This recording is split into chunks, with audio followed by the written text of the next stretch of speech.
माझा कार्यकर्ता असो किंवा इतर कुणाचा असो, चुकीचं काम करणाऱ्याला सोडणार नाही, हे शब्द अनेकदा उपमुख्यमंत्री अजित पवार यांच्या तोंडून आपण सभांमध्ये, भाषणांमध्ये किंवा मीडियाला दिलेल्या अनेक प्रतिक्रियांमधून ऐकलेले आहेत. मात्र याच अजितदादा पवारांनी चक्क एका महिला पोलीस अधिकाऱ्याला फोन केला. या फोनवरती त्यांना अक्षरशः झापण्यात आलं, सुनावण्यात आलं.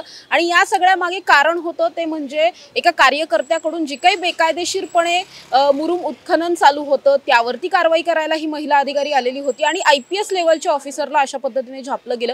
या सगळ्याच्या नंतर काही व्हिडिओ व्हायरल झाले आणि अर्थातच कधीही अजित पवारांचे चांगले व्हिडिओ बऱ्याचदा आपण व्हायरल होताना पाहिलेले आहेत. मात्र या व्हिडिओच्या नंतर अजित पवारांना मोठ्या ट्रोलिंगचा सामना करावा लागतोय. त्याचबरोबर विरोधी पक्षांकडून सुद्धा मोठ्या प्रमाणात टीका टिप्पण्या केल्या जातात. माझ्याबरोबर सामाजिक कार्यकर्ते आणि आम आदमी पक्षाचे नेते विजय कुंभार सर आहेत. सर, तुम्ही सुद्धा या सगळ्यावरती प्रतिक्रिया दिली.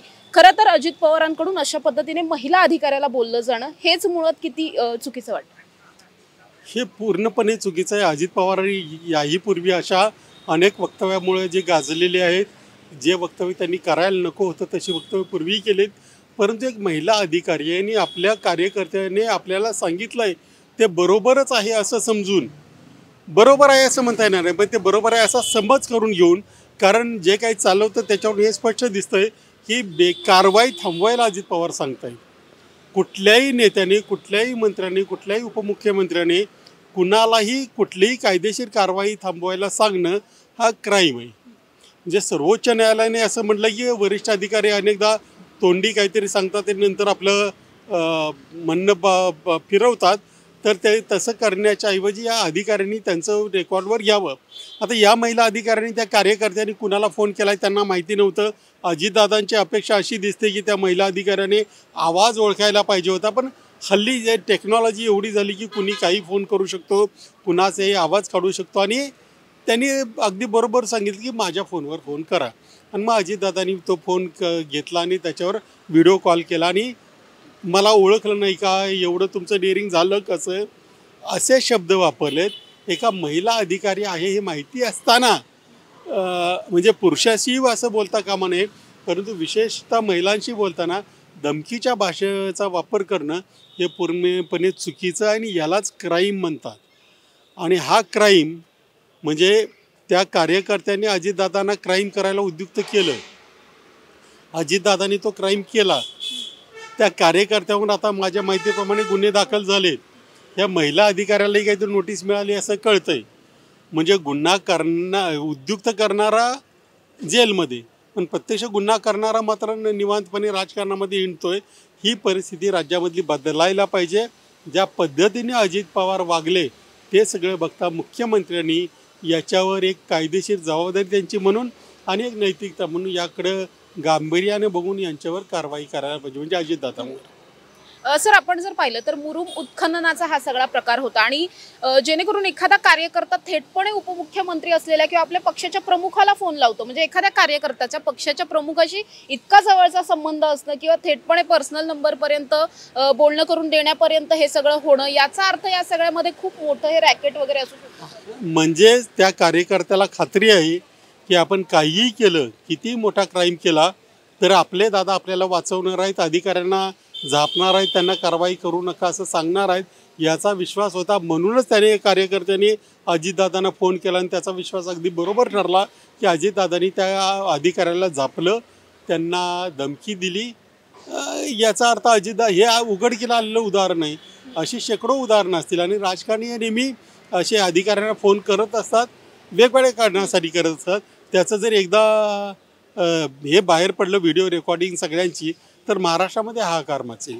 पण उपमुख्यमंत्री लेवलच्या माणसाने फोन करणं आणि अशा पद्धतीने एखादी कारवाई थांबवणं, याचा अर्थ मग तिथं जे घडत होतं त्याला कुठेतरी त्यांनी पाठिंबा दिला, आपण असं म्हणू शकतो? त्याला पाठिंबा दिला एवढंच नाही तर त्याच्यावर पांघरून घालण्याचाही प्रयत्न केला. म्हणजे अधिकाऱ्याला सांगितलं की आमच्या कार्यकर्त्यांनी किती मोठा गुन्हा केला तरी तुम्ही काही कारवाई करायची नाही, तुमचं माझा शब्द न ऐकण्याचं डेअरिंगच कसं होतं, तुम्ही मला ओळखतच कसे नाही, अशी भाषा वापरणं हे पूर्णपणे बेकायदा तर आहेच. आणि महाराष्ट्राच्या जे काही वैभव आहे, ज्याच्यामध्ये संस्कृतीला एक सभ्य वागण्याला जी किंमत आहे किंवा ज्याला एक महत्त्व आहे, त्याला संपूर्ण तडा घालवणारं हे वक्तव्य त्यांचं होतं. सर, आपण जर पाहिलं तर गेल्या काही दिवसांमध्ये अजित पवारांच्या पक्षातले अनेक नेते वेगवेगळ्या प्रकरणांमुळे चर्चेत आहेत आणि ही प्रकरणं सगळीच पाहायला गेली तर गुन्हेगारीशी निगडीत किंवा अशा पद्धतीची अनेक प्रकरणं आहेत. त्यामुळे अशा सगळ्या प्रकरणांनंतर नेहमीच हा प्रश्न विचारला जातो की अजित पवार हे सगळं खपवून कसं काय घेतात त्यांच्या पक्षातल्या नेत्यांकडून किंवा कार्यकर्त्यांकडून होणारं हे सगळं. तर मग आता अजित पवार कसे खपवून घेतात तर ते स्वतःच त्याला पांघरून घालून. करेक्ट आणि असे अनेक व्हिडिओ आता काही दिवसामध्ये पुढे येतील. कारण अजित पवारांवर आक्षेप घेताना बरेच जण खूप घाबरून असतात किंवा लवकर हे करत नाहीत, परंतु काही दिवसांमध्ये आणखी त्यांचे व्हिडिओ येण्याची शक्यता नाकारता येत नाही. अनेक कार्यकर्त्यांनी असं सांगितलं की अजित दादा जे बोलतात, जे दाखवतात त्यापेक्षा त्यांचं प्रत्यक्षात वर्तन हे अत्यंत विपरीत असतं. म्हणजे त्यांचे खायचे दात वेगळे आणि दाखवायचे दात वेगळे आहेत असं कार्यकर्त्यांचं म्हणणं आहे. ते असं वागण्यातून सिद्ध होतं.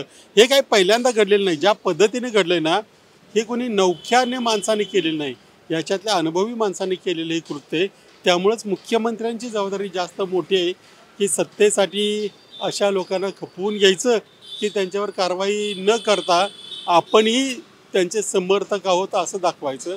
हे मुख्यमंत्र्यांनी आता ठरवायला हवं. सर, ज्या अर्थी अजितदादांना स्वतः त्या ठिकाणी फोन करावा लागला त्या अर्थी हे जे काही उत्खनन चालू होतं हे खूप मोठं काहीतरी याच्या मागे असू शकतं, आर्थिक उलाढाल किंवा असं काही असू शकतं, कारण थेटपणे उपमुख्यमंत्री फोन करतात. ते असू शकेल किंवा नाही हा प्रश्न नाही आहे याच्यामध्ये. ते असणार याच्यामध्ये खात्री अशासाठी आहे की हे जे राज्यामध्ये बेकायदा उत्खनन, मग खाणी, वाळू माफिया वगैरे जे आहेत ना, हे आणि त्यांना मिळणारं संरक्षण आपण बीडमध्ये बघितलं. हे काही नवं नाही आहे.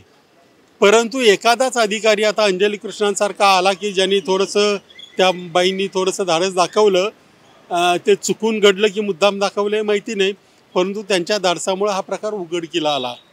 असे आणि हे उघडकीला येण्याचं प्रमाण हे 0.1% सुद्धा नसतं. त्यामुळे अजून 99.99% गोष्टी ह्या अशाच चालू आहेत.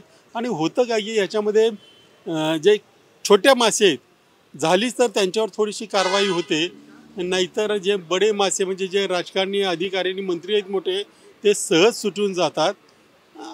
आता मुख्यमंत्री म्हणतात की मला बदल घडवायचा आहे वगैरे वगैरे, तर त्याची सुरुवात त्यांनी या प्रकरणापासून केली तर लोकांचा जास्त विश्वास वाढेल. काय नेमकं करावं असं वाटतं अजितदादांवरती? अजितदादांनी ज्या पद्धतीचं वर्तन केलं, एकतर महिलेशी असभ्य बोलणं, महिलेला दमदाटी करणं, बेकायदा कामाला पाठीशी घालणं, बेकायदा आपल्या कार्यकर्त्यांना संरक्षण आपलं आहे असं राज्यामध्ये मेसेज जाईल असा व्यवस्था करणं, हे पाहता त्यांचा राजीनामा घेणं आणि किंवा आणखी काही मुख्यमंत्र्यांना जी योग्य वाटेल, कारण त्यांचा राजकीयदृष्ट्या अजितदादांचा राजीनामा घेण्याचं धाडस मुख्यमंत्री दाखवतील असं वाटत नाही. परंतु आता काय कारवाई करायची हे मुख्यमंत्र्यांनीच ठरवलं पाहिजे. नक्कीच आपण बघतोय की IPS ऑफिसर असलेल्या आणि आता सध्या सोलापूरच्या DYSP असलेल्या अंजना कृष्णा यांना अजित पवारांनी फोन केला होता, दमदाटी केली आणि त्यानंतर सुरू झालेलं हे सगळं प्रकरण आहे. या सगळ्याच प्रकरणाच्या नंतर अनेक सामाजिक कार्यकर्त्या, महिला कार्यकर्त्यांकडून सुद्धा अजित पवारांनी या सगळ्यामध्ये या महिला पोलीस अधिकाऱ्याची माफी मागावी अशी मागणी केली जाते. काहींकडून राजीनाम्याची सुद्धा मागणी केली जाते. अर्थात या सगळ्याच्या नंतर अजित पवार नेमकं या सगळ्यावरती काय करतायत किंवा माफी मागतात का किंवा त्यांच्याकडून नेमकं काय स्पष्टीकरण येतं हे सगळंच पाहणं महत्त्वाचं असणार आहे. कॅमेरा पर्सन शिवाजी साळुंखेंसह समृद्धी जाधव, टॉप न्यूज मराठी, पुणे. घ्या परदेशात भरारी, तेही सर्वसामान्यांना परवडणारी. सचिन इंटरनॅशनल घेऊन आले आहेत जगातील सर्वात स्वस्त परदेश टूर फक्त 28,999 रुपयांमध्ये. पॅकेजमध्ये विमान प्रवास, हॉटेल, ब्रेकफास्ट, ट्रान्सपोर्ट, प्रेक्षणीय स्थळे सर्व खर्च समाविष्ट. सचिन इंटरनॅशनल 18 वर्षांपासून पर्यटन क्षेत्रातील विश्वसनीय नाव. चला तर मग आजच आपली फॉरेन टूर बुक करा.